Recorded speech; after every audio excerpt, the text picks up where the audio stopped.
Gamba. Have you ever fantasized someone? Okay, have you ever crushed on someone? That is crush, exactly. Yes, I've ever. Okay, you've ever crushed. Crush go omuntu go crush nze ko bomwagala oba batomwagala. Oba tomwagala. Crush oba tomwagala. Oba tomwagala. Like for real. Oba tomwagala. Omara crushing ku bantu. Ola omusajja ngakola byoyagala, ye mula byoyagala. Naye omuntu oyo tomanyanga inner beauty ye. Ebise ebisinga omuntu akwagala ebyaddala. Yono omuntu ategedde inner beauty yo, omuntu naye yisata mu bantu, ayagala atya abantu. Okimanyi osogenda anti kati Sylvia ekyo kyogendamu. Eyo gye bagita courtship. Kati ekyo kyotandise nti omuntu omulabye fotude n'akukuba. Bwakukuba n'omu approachinga. Nemutandika omutegeera. Kati era buildings olwoba otandise okwagala omuntu buildings omuntu ngera afa abakazi kyangu kalola gwo omusajja ojja kugenda ogwo ku mukazi ogambe nti omukazi oyo mwagala nenga tomwagala. Nye for us we learn to love. Abakazi tuyiga okwagala. Naye gwo omukazi gwotayagadde from the word go tojja mwagala. Bekiri? Omukazi gwotayagadde from the word go togenda mwagala. Ne wanakuteeka mu sende ojja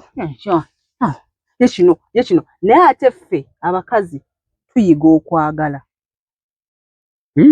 We learn to love. You men don't learn.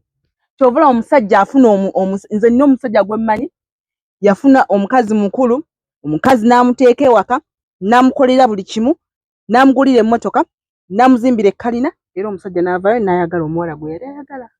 Omukwano. N'amulekawo le yamuzimbira ekkalina. N'amulekawo. N'ayagala gwe yali ayagala. Kati lwaki oba tumugamba nti temuyiga kwagala? You guys don't learn to love. Abakazi ffe abayiga n'ogamba bamwe omusajja ambeereddewo, omusajja njagadde byenjagala, omusajja ntaddemu ssente, n'entandika okwagala mpola mpola. We learn to love. Naye mwe abasajja from the word go. Anti kati Sylvia n'omukazi gwe nalaba eyo era kiri kyogambye nti omukazi abeerawo. Omukazi yazaala omwana asooka ng'omusajja amukuba. N'amukuba n'ajja n'olubale. Kati nga mwabe mweru mugamba. Bamugamba waayo lwaki toviira musajja? Mbontu ndi wakulu abaana ntuterwa abaana. Iye. Love tayina kuba na reason. Obeera oyagala omusajja wo. Ne kati okay kati Sylvia. Katugeze okurasha nze ku Kayemba. Abadde ayitawo awo n'omukurashingako. Kati kakati Kayemba oyo erinnya ngambye fu omusajja gwe nasembayo gwe bayita Kayemba. Erinnya ngambe erinnya eddala. Saana nakuddamu kuyiza erinnya lya Kayemba. Ngambe erinnya eddala. Kayemba mwekwanako. Kayemba ki? Kayemba Sylvia mwekwanako ne Kayemba. Kayemba ki gwogamba? Sylvia mwekwanako ne Kayemba. Kayemba ki? Kayemba ki? Kayemba w'oku Kizinga eri ewakola Muyindi.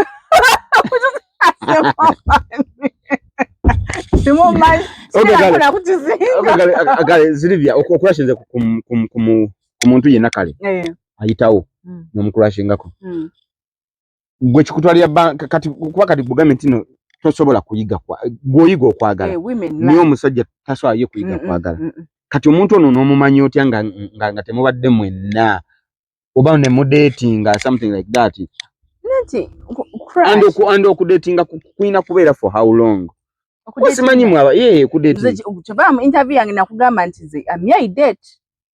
Nze sikola ebyo bintu musima londabye lwetugenda tubaako kye tukola nno. Myai date. Njagala ntusinkana. Omanyi omusajja omulabirawo even first day. Nadoka vuma waitress. Nadoka vuma biki. Kino abakulaga serious n'ensi. Oyo omuntu aba mubi. Mwe abakazi temwagala basajja beemoolera ku bantu. Hey waiter, oh waiter you smart. It is different. Be tough. It is different. Kati first day kangulaga nti ndi tough. Ate ina kuvuma buvumi. Oyo yenze. Kati tuba tulema twaganye kyotegeeza oba osobola okuvuma omuntu gw'otamanyi mu maaso gange nange osobola okunvuma namusamu ne kumpi anti mukazi weyita abadda neemolerako ne muwaasa neemolerako tekiriyo bane tekiriyo omuntu w'empisa embi aba wampisa mbi from that ozinda ze won't Morris nze njaganya omusajja yeematira bayithawe nsaga omusajja yeesesasesa naye ate yes neematidde waitress aze hello how are you good fine how are you omuntu aludde lwaki oluddeyo bannange in your head yafumba yakola te she's just someone messenger akuletedde ekyokulya you know alwaki ye gwoba ovuma and really patience what does it take you to be patient for nze nkugabe nze njaga nnyo okudeetinga ebintu bino byogeranga agamba nti byakutuukako nti omusajja wali naye n'agira weyita n'aboggolera weyita babikola n'oboggolera weyita n'ovuma weyita n'omumanyiira okimanyi byogeranga okambuwalidde ddala olina obusungu olaga nti nze saagala muntu amanyiira muntu kwanze nange saagala kummanyiira yanga omusajja nga walaba naye nze Morris ensonga lwaki sinnafumbirwa nze tebammanyiira wamugjawo oyo alo nakwogera ku bantu nga bali sinakwogera ku bantu nga bali yenna ono yaboggolera weyita mwaliwa otetusobola dde okuddiŋŋana bayitha oyo omuntu no I'm just giving you an example nti omuntu ng'oyo badde obijja ku mutima kulabye ng'omyuse n'amaaso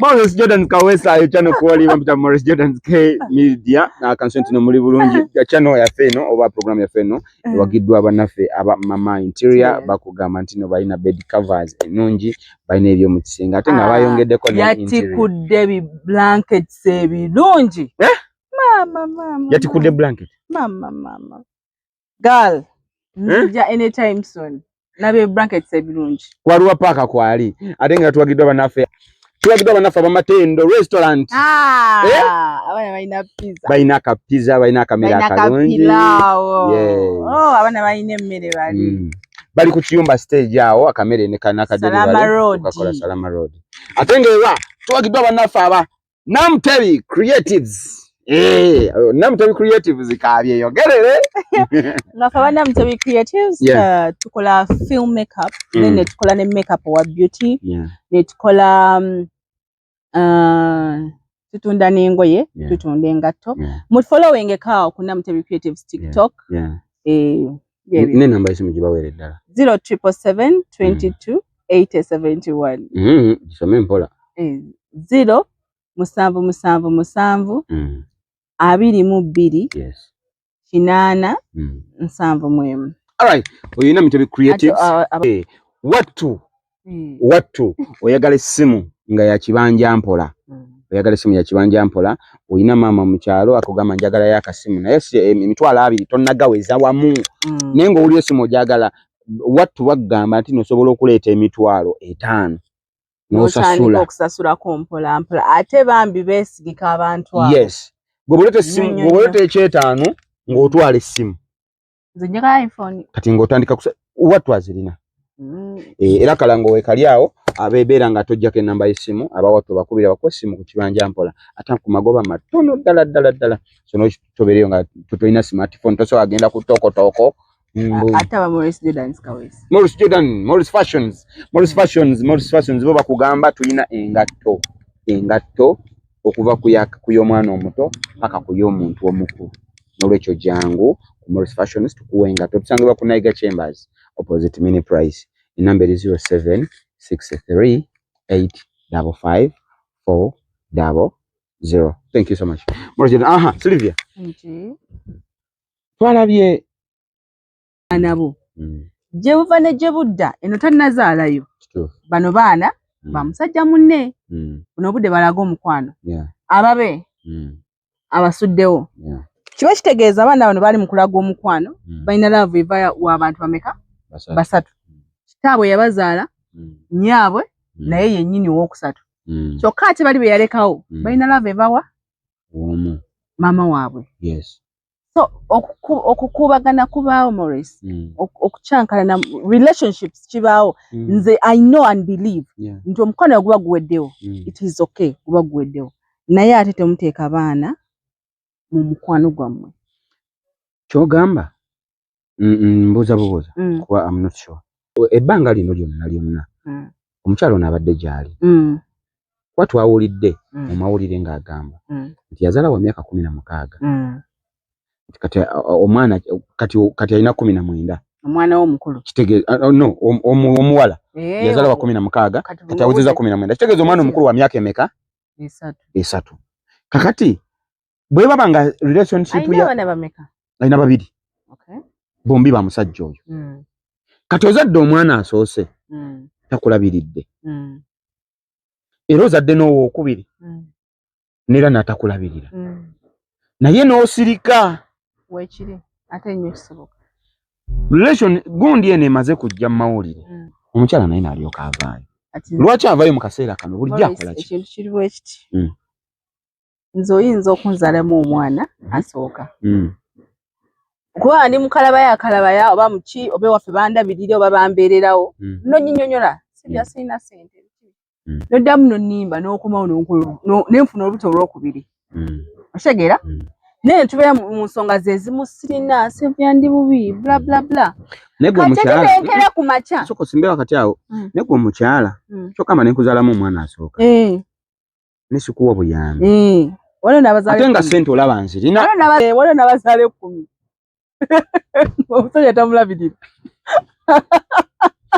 naye kati abakyala muli ki ekyo kye nakugambye laafu terina nsonga muli ki obeera nga ng'oyagala omuntu wo okay kati ayagala omuntu omuzadde yamuzaalidde asooka n'owookubiri kati lwaki ataavaayo najja mu mawulire bw'obanga oyagala omuntu wo kati yafunye obujja buli human buli nakyo akitegeeza ekireeta omukyalo ono mu mawulire si butalabirira mwana nakyo weekiri abuba kati buno obudde ssebo ondaga nti tolina ssente kuba tomanyi ensonga alina okuba nga amu ensonga talina exactly kale oba toyina ezikola gundi eyogo okimanyi nti omwana oyo omusajja yabika yasooka ku mwana oyo babanga she was 16 ayinza okuba yamusookako okitegedde omwana oyo amanyi omusajja ogu mu bulamu aba tamanyi omu abamanyi bameka kuba tasobola kubanga amanyi omu nakale buno obudde ali 19 yes yamusinkana ali 16 kiyinza n'okuba nga batandika okudatinga ngaali 15 kati 15 nga nnyo kati wemba nazaala ku myaka 16 olubuto nalufuna ddi nga ndi 15 nalufuna ndi 15 okitegeera wemba nga olubuto nalufuna ndi 15 kiba kitegeeza nzadde 16 tubeera n'embuto emyezi 9 gwe mwaka nkibala okitegeera right now ntegeerekeze yamufuna li 15 kiba kitegeeza omwana oyo yamusanga muto nga n'obuwongo buto obwongo bwe bwonna buli ku musajja atya omu right now that girl is hurting omwana wa 19 olwa n'omukazi w'emyaka 4 bw'alaba omusajja we atamulabiridde n'avaayo n'agenda n'awasa omukazi omulala kimuluma ne kimutraumatizinga mbalabyeko abakazi ng'omusajja yamutadda omukazi awezezza emyaka 5 naye nadda ng'alabye oli awasizza omwana omuto nadda because she is traumatized omusajja yamusuulawo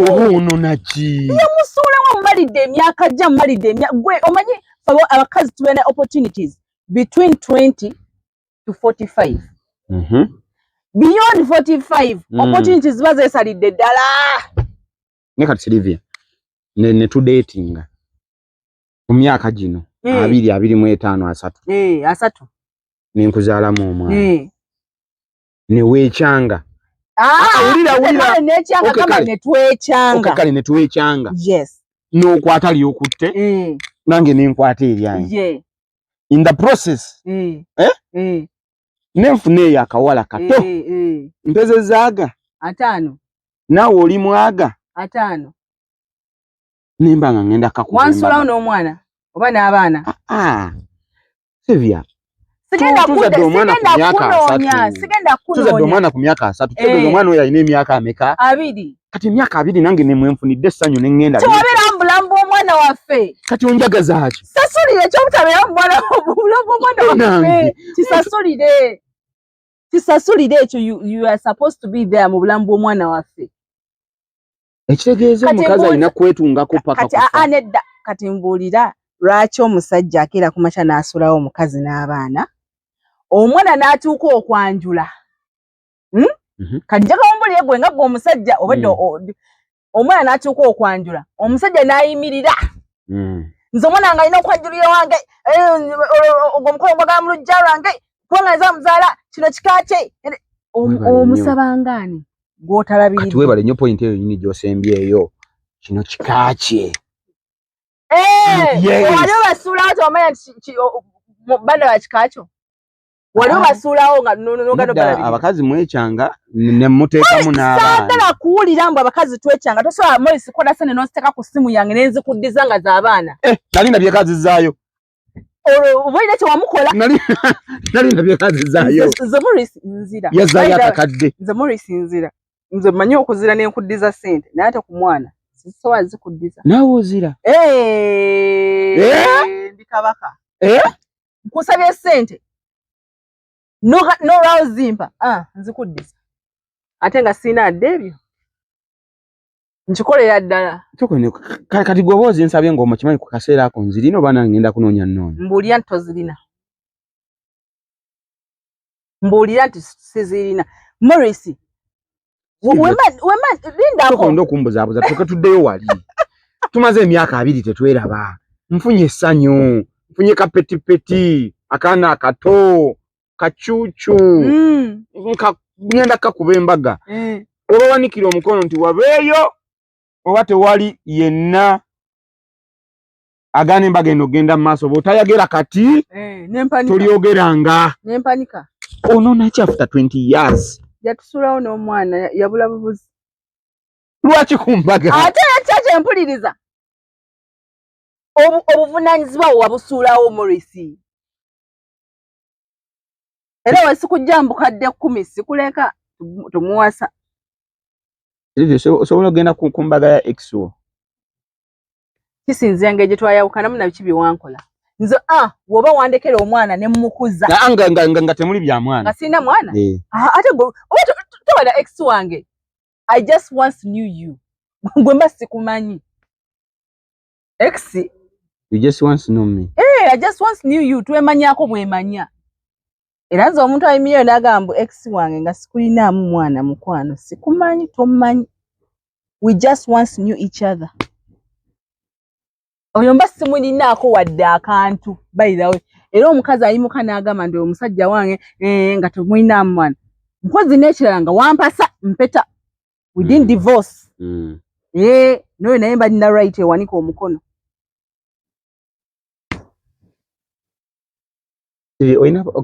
kale you once knew I once knew you obeera mukwano gwange ate waliwo ne ba ex nga sisagaana kwesembereza sisagaana kumanya nti waliko mukwano tuba na mukwano gwange sikuwalana sikulinaako buzibu ne beerayo nange gyende nabo gye bali byebyo nno Morris Jordan's Kawesa straight out Aromatic Entertainment on Primus Kumusobola. Thank you so much guys for watching this channel. My name is Morris Jordan's Kawesa Sylvia naye abaddewo for today. Guys can so to know it will be all about you. You will tell us what you really want to bring us on the table because you once asked me nti Morris kipya kikyogenda okutuleetera. But I think I'm introducing something new. So mba mukyagala, you guys tell us in the comment section. Mutugambe na dina because eno channel si yange, si ya Sylvia, si yani yammwe kuba bwendete ebitakwatagana era namwe nga mubigoba. But thank you so much. Have a great night. Sylvia mpozinga ina akatalekeka olwaleero. Mbagala nnyo basweet, mbagala nnyo mutu supporting bannange, mupushinga ekintu kino bannange. Mu sharing media yaffe eri abantu, you know, mumwe mwetugenda okufuna okutereza. Right now we just introducing something new. Naye ate era namwe musobola tulabulamu ne tuga abane mukoleyo kagundi bwe kati bwe kati ne we kati no. Yeah. And by the way ku show eno tujja kubasaba nti naawe bobongo oli around here ngolina ekintu kyonna ekikutawaanya oba mu bwongo oba challenges oba something eno channel open ojja kujja otule wano introducing abantu and we see how to handle it because abantu babeeyo nga balina depression ninga amagezi talina nga ali mu cage bwati. But once you come here and a problem half solved, rather a problem shared is half solved, you know. Also okujja ne twogerako wano n'abantu munene ne batuyambako ne balaba ensonga eyo ne batuyambako. All right. So for today, guys, have a blessed night. My name is Mark Jordan Kowes. Until we meet again. Thank you. Bye-bye. Namtabi Sylvia. I love you.